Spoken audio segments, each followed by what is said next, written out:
माता कौशल्या भारतीय समाज की आदर्श नारी हैं।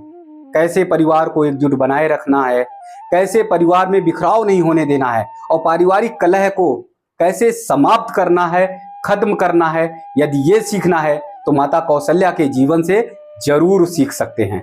और खासकर भारत की महिलाओं को, भारत की बेटियों को माता कौशल्या के जीवन से इन बातों को तो जरूर सीखना चाहिए। माता कौशल्या का जीवन आदर्शमय, माता कौशल्या का जीवन त्याग से, समर्पण से परिपूर्ण है। तो आइए माता कौशल्या के जीवन से सीखते हैं कैसे जब उनके लाडले बेटे यानी जिगर के टुकड़े, जिसको बहुत मानती थी, यानी राम को 14 वर्ष का वनवास मिलता है, तो माता कौशल्या का जीवन कैसे त्याग से परिपूर्ण हो जाता है, कैसे संयम से और कैसे धैर्य से माता कौशल्या काम लेती हैं, उसका उदाहरण और उसका आदर्श दुनिया में कोई नहीं मिलेगा, सिर्फ और सिर्फ मेरी माँ कौशल्या है।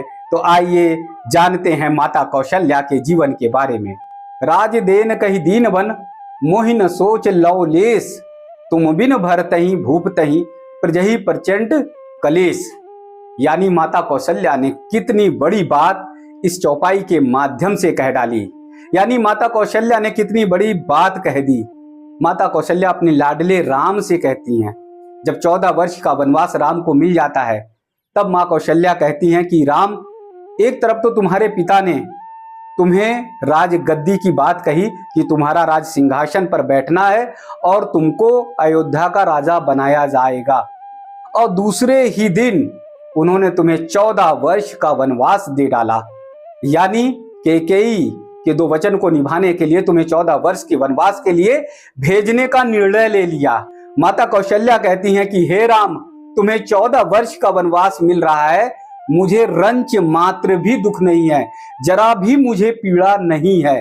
वो माँ जो अपने बेटे को बहुत प्यार करती थी, दुलार करती थी, और वो माँ कह रही है कि तुम्हें 14 वर्ष का राम वनवास मिल रहा है, मुझे जरा भी पीड़ा नहीं है, जरा भी दर्द नहीं है। लेकिन इन 14 वर्षों में भरत तुमसे कैसे अलग होगा, ये मुझे बहुत दुख सता रहा है। मैं सोचकर परेशान हूं कि कैसे तुम्हारे अलग होने की करुणा को, तुम्हारे अलग होने के दर्द को, पीड़ा को भरत सहन कर पाएगा।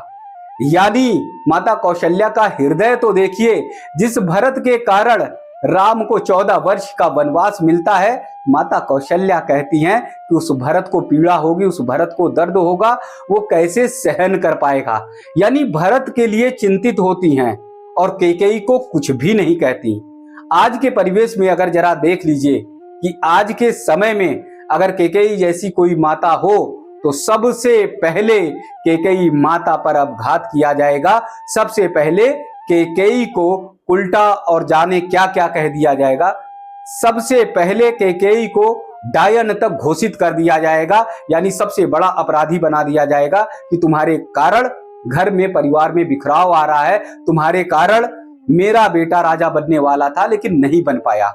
और दूसरी बात, भरत को सबसे बड़ा दोषी माना जाएगा कि भरत के कारण राम को 14 वर्ष का वनवास मिला, यानी राम की राजगद्दी छिन गई।